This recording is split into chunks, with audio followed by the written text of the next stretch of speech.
नमस्कार शेतकरी मित्रांनो, कर्जमाफी 2026 जाहीर झाल्यानंतर त्यामध्ये प्रोत्साहनपर अनुदान म्हणून जे शेतकरी रेग्युलर कर्ज नवे जुने करतायत त्यांच्यासाठी 50,000 रुपयाची घोषणा करण्यात आली। परंतु हे कर्जमाफी किंवा हे प्रोत्साहनपर अनुदान नक्की कोणत्या शेतकऱ्यांना मिळणार आहे, किती वर्ष तुमचे खाते नवे जुने असायला हवे, याबाबतची माहिती आता समोर येत आहे। कारण सरकारने त्या ठिकाणी बँकांकडून आता माहिती मागवल्याची माहिती सहकार आयुक्त यांच्या वतीने देण्यात आलेली आहे की आता बँका सरकारला माहिती देत आहेत की चालू वर्षांची जी थकबाकी किंवा चालू वर्षाची जी चालू बाकी असणार आहे ती काय आहे, मागील किती वर्षाचा डेटा नक्की सरकारने मागवला आहे आणि यावरून कोणकोणत्या शेतकऱ्यांना हे 50,000 रुपये मिळणार याबाबतची सविस्तर माहिती आपण आजच्या व्हिडिओच्या माध्यमातून घेणार आहोत।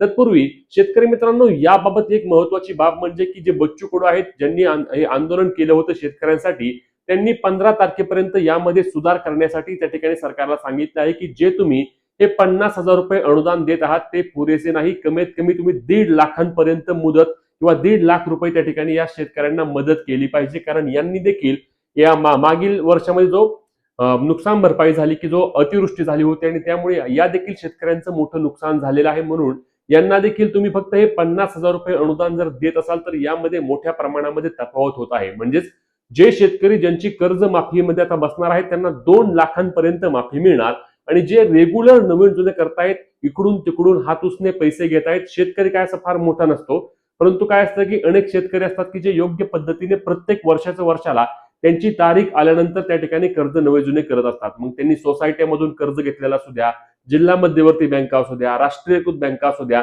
सर्वत्र त्यांनी जिकडून जिकडून कर्ज घेतलेले असतं ते काय करतात की त्यांचं कर्ज नवे जुने करून घेतात, जेणेकरून त्यांना जास्त व्याज भरायला देखील लागत नाही आणि त्या ठिकाणी बँकेचे देखील नुकसान होत नाही।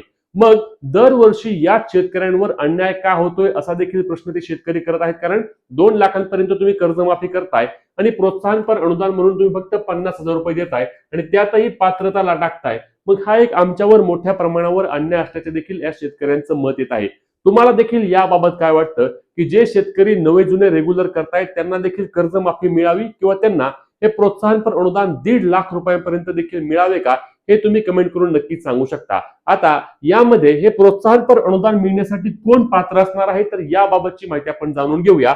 तर लक्षात घ्या, प्रोत्साहनपर अनुदान देण्यासाठी बँकेकडून माहिती आता मागवली आहे, सरकारकडून आता ही प्रक्रिया सुरू झाली आहे। कारण आपल्याला माहिती आहे की एप्रिल महिन्यामध्ये समिती अहवाल देणार आहे आणि तो अहवाल आल्यानंतर कर्जमाफीची प्रक्रिया देखील चालू होणार आहे। कारण जून महिन्यापर्यंत राज्यातील शेतकऱ्यांची कर्जमाफी होणार असल्याचे आपले मुख्यमंत्री असतील, कृषी मंत्री असतील, उपमुख्यमंत्री असतील, सर्वांच्या वतीने स्पष्ट करण्यात आले आहे आणि विधान भवनामध्ये अधिवेशनामध्ये याची घोषणा झाल्याने त्या ठिकाणी ही प्रक्रिया आता होणार आहे। ही प्रक्रिया कोणी थांबवू शकत नाही आणि यामुळे शेतकऱ्यांना काहीशा प्रमाणामध्ये दिलासा देखील असणार आहे। अनेक जण बोलतायत की ही कर्जमाफी सरसकट असायला हवी होती, यामध्ये 7/12 कोरा व्हायला हवा होता, कोणत्याही प्रकारचे रकमेचे त्या ठिकाणी ठेवायला नव्हतं, म्हणजेच की 2 लाख 3 लाख 4 लाख काही असू द्या, सगळी रक्कम शेतकऱ्यांची माफ व्हायला हवी होती। आता यामध्ये शेतकऱ्यांना अजून एक महत्त्वाचा मुद्दा असणार आहे, तो म्हणजे 2 लाखांच्या वर ज्यांच्याकडे कर्ज आहे त्यांनी वरची रक्कम भरल्यानंतर त्यांना ही 2 लाखांची माफी मिळणार का नाही याबाबत देखील कुठल्याही प्रकारची स्पष्टता आली नाही। ही स्पष्टता येते कधी, जेव्हा याचा GR अथवा शासन निर्णय येणार आहे तेव्हा आपल्याला संपूर्ण स्पष्टता येणार आहे की या कर्जमाफी योजनेसाठी नक्की पात्र कोण आहे। पात्र कोण आहे या शब्दावर मी जास्त जोर देतोय कारण लक्षात घ्या, कर्जमाफीबाबत सर्वत्र जे सत्ताधारी पक्ष आहेत त्यांनी एकच गोष्ट सांगितली आहे की फक्त पात्र शेतकऱ्यांची आम्ही कर्जमाफी करणार आहोत, ज्यामध्ये जर तुम्ही याआधी कर्जमाफीचा लाभ घेतला असेल कधी जरी, तरी तुम्हाला या ठिकाणी कर्जमाफी मिळण्याची शक्यता मोठ्या प्रमाणावर कमी असल्याचे बोलले जात आहे। अटी व निकष आल्यानंतर तुम्हाला याबाबतची अजून माहिती मिळणार आहे। दुसरा महत्त्वाचा मुद्दा म्हणजे लक्षात घ्या, 9 मार्च पर्यंत म्हणजे 9 मार्च 2026 पर्यंत ज्या शेतकऱ्यांनी 3 वर्ष सलग त्यांचे कर्ज खाती नवी जुनी केली आहेत, पीक कर्ज घेऊन त्या तारखेच्या आधी भरलेलं आहे, अशा शेतकऱ्यांची त्या ठिकाणी माहिती सरकारच्या वतीने मागवली गेली आहे।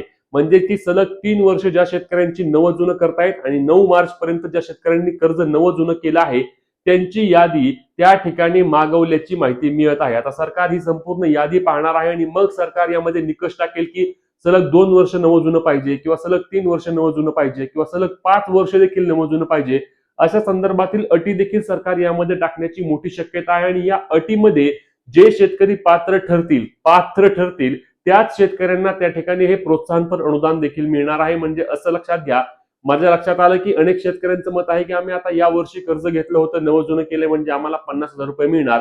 तर असं अजिबात नसतं. यामध्ये देखील अटी असतात, यामध्ये देखील निकष असतात, यामध्ये देखील तुम्ही किती वर्ष नवं जुनं केलंय सर्व रेकॉर्ड तपासला जातो आणि मगच तुम्हाला या ठिकाणी या प्रोत्साहनपर अनुदानाचा लाभ मिळणार आहे.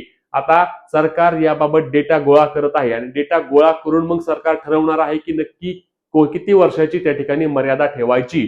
पुढचा महत्वाचा मुद्दा म्हणजे सर्व माहिती घेऊन सरकार एप्रिल महिन्यामध्ये या संदर्भातील निकष जाहीर करणार आहे. कारण समिती जी असणार आहे ती समिती सरकारला एप्रिल महिन्यामध्ये अहवाल देईल. तो अहवाल सरकारने स्वीकारल्यानंतर सरकार त्या संदर्भातील GR अथवा शासन निर्णय प्रकाशित करेल आणि त्यानंतरच कर्जमाफी कोणत्या शेतकऱ्यांची होणार, प्रोत्साहनपर अनुदान कोणत्या शेतकऱ्यांना मिळणार, अशा संदर्भातील घोषणा सरकार करणार आहे. तत्पूर्वी तुम्हाला लगेच हे प्रोत्साहनपर अनुदान मिळेल किंवा तुम्हाला कर्जमाफी मिळेल असा विषय नसतो. कर्जमाफीबाबत 30 सप्टेंबर 2025 पर्यंत ज्यांचे 2 लाखांच्या आत कर्ज थकबाकीमध्ये गेले आहे त्यांना कोणत्याही प्रकारची काळजी करण्याची आवश्यकता नाही. त्यांना नक्कीच या कर्जमाफीचा लाभ मिळेल जर त्यांनी याआधी कधीही कर्जमाफीचा लाभ घेतला नसेल तर. आणि दुसरा महत्वाचा मुद्दा म्हणजे जे प्रोत्साहनपर अनुदान असणार आहे त्यामध्ये तुमचे 2-3 वर्ष सलग नवं जुनं असेल तर तुम्हाला हे प्रोत्साहनपर अनुदान मिळून जाईल. आता याबाबत तुम्हाला काय वाटतं, हे प्रोत्साहनपर अनुदान 50,000च्या ऐवजी 1 लाख किंवा 1.5 लाख रुपये कमीत कमी असायला हवे का? नक्की कमेंट करून सांगू शकता.